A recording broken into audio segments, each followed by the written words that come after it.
Hello and welcome to the program. I'm Alyssa Betts. The Indigenous clans of Borroloola are accusing miners and Northern Territory government regulators of breaking their commitments to protect the environment. They're angry that for 7 months the government has not forced Glencore's McArthur River mine to stop a huge smoke plume emanating from its waste rock pile. The clans are also worried that iron ore dust from the shiploading facility being used by Western Desert Resources is spreading up the coast. Jane Barden reports at the same time they're being asked to approve more resources extraction by the gas industry.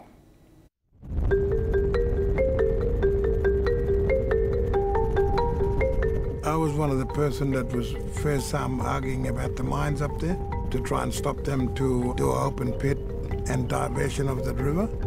And the company wouldn't listen to us, they just go ahead and do it. And now they got a problem that they can't fix it, you know? And we're all infected by that smoke and that, you know?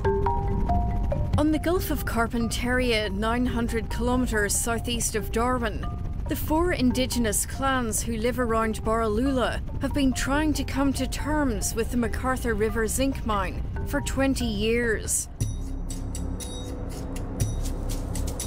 In 2007 and 2008, they won Supreme and federal court cases against Northern Territory and federal government plans to allow the miners to plough through the Rainbow Serpent Dreaming Site and the McArthur River before the court decisions were overruled by the 2 governments. Now they're faced with this.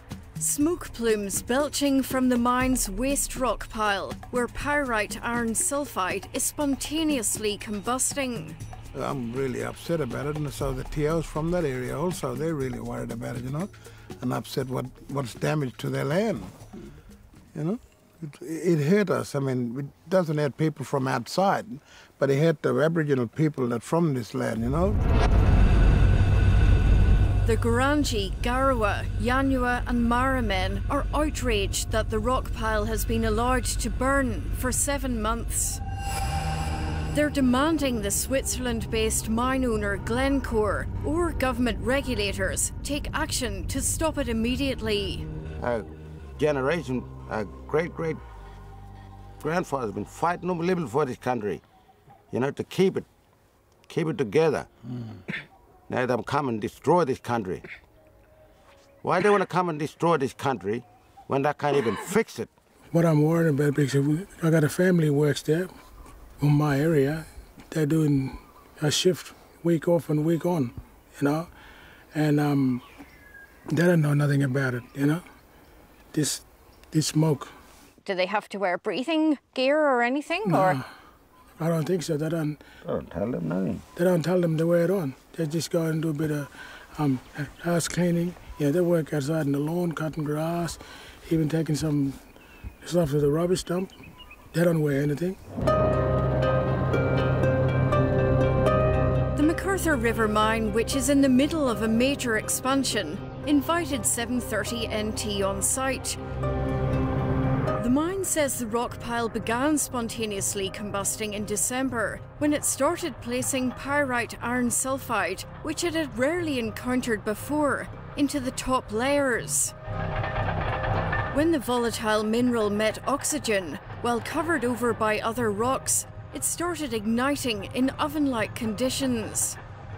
The McArthur River mine says it's working to control the spontaneous combustion by using bulldozers to uncover the iron sulfide patches and cool them in the air. Then it's coating them with lime and clay. On the other side of the rock pile, it says it's completely stopped the spontaneous combustion. That's where the new waste rock is being piled, and it's done that by putting it in much shallower layers and immediately covering those over with clay. The mine wasn't able to give a deadline for stopping the combustion. When it meets water, iron sulfide becomes corrosive sulfuric acid. If you get a big rain in this area, really big one, that thing will just vanish down. Where are you going to go? To the creeks and down this river. That's why they're going to fix it up now. Fix it up now. The McArthur River mine says it discharges no water from its site into surrounding waterways, except under approved conditions. It says all discharges meet Australian water quality standards, and its monitoring programme shows McArthur River and Surprise Creek fish are safe to eat. It's rehabilitating its first tailing dam to minimise seepage. Got a feeling there might be some sick fish, I don't know, but we need somebody to help us to do our own monitoring so we can know for ourselves. The Territory Mines Department is investigating, but won't comment until its inquiries have been finalised. The Environment Protection Authority is also investigating. If it was allowed to continue and the mine continued producing waste rock and it was not managed, the potential for harm for the whole McArthur River and potentially out into the seagrass beds in the Pellew Islands is potentially significant. And it is an unwanted risk, and it's very well recognised by the company. They also have obviously an immediate on-site risk associated with worker safety, which they're working on very, very hard at the moment. And we have asked them to do another EIS incorporating what these problems are, where they come from, and how they propose to manage them into the future. The environmental impact statement could take up to 2 years to complete. The EPA says there's no evidence of heavy metal contamination now. We run a waste discharge licence for McArthur River Mine with monitoring sites above and below the mine on the river, and we know that there hasn't been any violation of those, and the records are good. He's not in their backyard, he's in our front yard and backyard. We're the one that copping it. I like to see if something jump up in Canberra and see what happened, you know, right next door to their backyard, and see how they feel about it, you know. This thing what here is in our front yard and he also in our backyard, you know, and we feel no good. 120 kilometres from the McArthur River mine site, Glencore loads its minerals from the Bing Bong port on closed conveyor belts. Iron ore dust from its port neighbour, Adelaide-based Western Desert Resources, has been coating the coastline for several months. See the grass all red and the birds all red. Cockatoo is supposed to be white, but you can see her flying around red. Terrible. You know, we have agreed with the mine to let them build a road conveyor belt there. We've agreed that. But now, as soon as we've done that, they're not doing the right thing now. You know, they do what they like now. The Indigenous clans are accusing the government of allowing more pollution. They should put something there, you know? Protect it. Protect, you know, keep that war inside. The company has provided a statement. The Western Desert Resources conveyor belt is covered. Stockpiles of ore will be managed with water sprays. We are about to install a hood and dust extraction system on the transfer point on the conveyor. There would have been concerns, but given that they were instituting proper dust management, we were no longer concerned. A Department of Primary Industries test didn't find iron in the liver of a dead bird, but hasn't ruled out choking. The Environment Centre reported dead birds and things. We, as I said, we didn't enter the site and we did not record any such thing. Before, we didn't worry because there's nothing there. You know, we used to just go anywhere, hunting, get whatever you want, and then that's it. But now, you got to be careful. We can't even go out to the lagoon there and get a turtle or even a guana or kangaroo. You can't now because we're all afraid of that thing there. They should come down and work with that dust and they'll let them get him in their lung and then they'll know. We don't want this place to get more bigger. It's more bad. You know, it's bad enough now. While they grapple with their present problems, the men are also being asked to consider oil and gas exploration on their country. They've been asked us. And I said no. Because we've been listening to a lot of stories what happened down south. You know, that thing will go into that water inside under the ground, we'll be bugged. We'll have no water or anything. So we told them to go.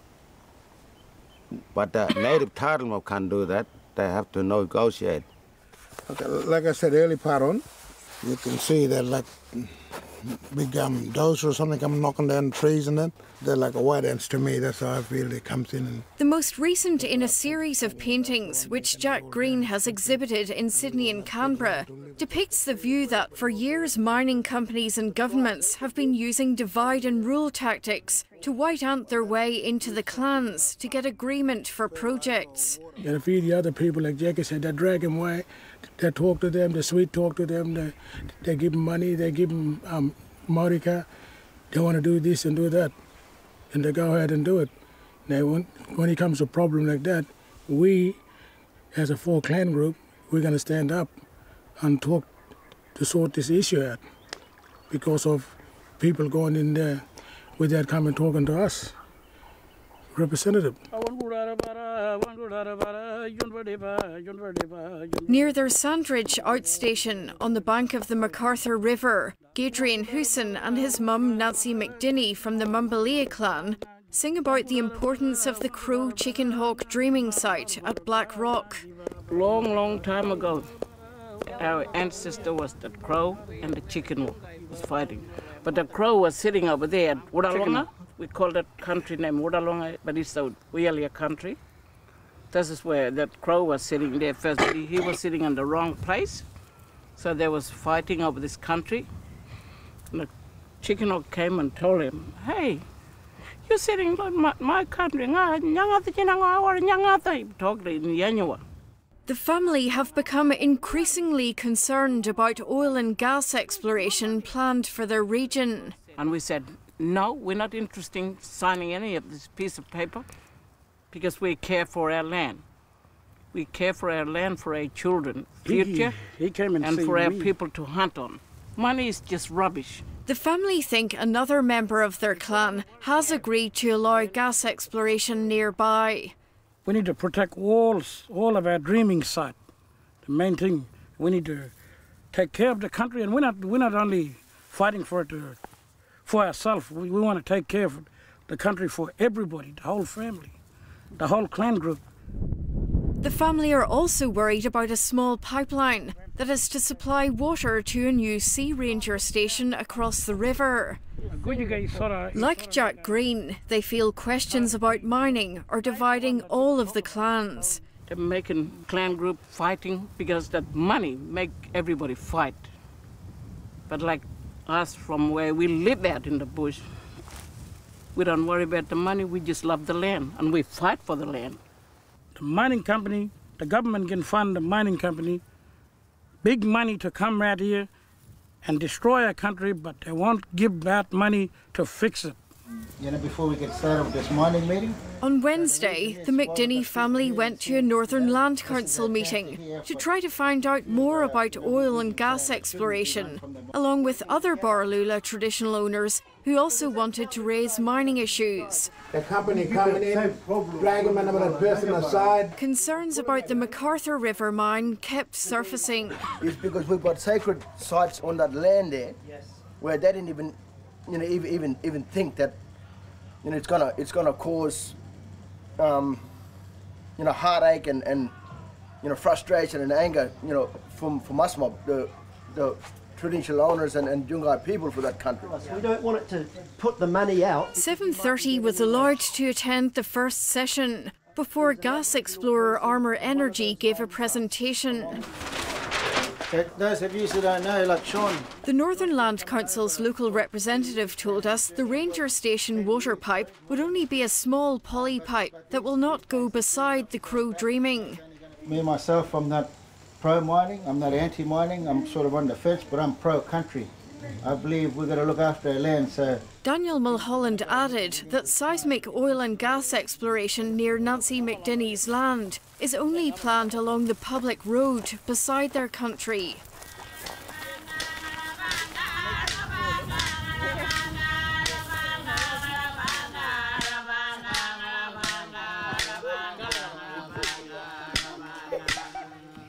At home on their Sandridge outstation, after another long day of talking, which gave their family little extra information, the Mumbalea elders carried on their valued programme. passing on songs and stories to the next generation.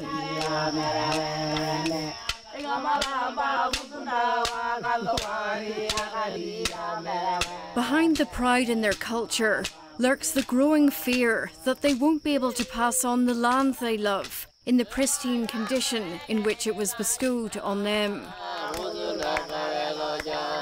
We feel that pressure from every side, but we still have to fight for it because this is important for us.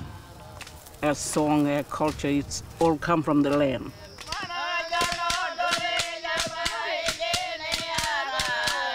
If they take the land away, if the mining company come and take all the dreaming stuff away, they take the story away, they take the song away.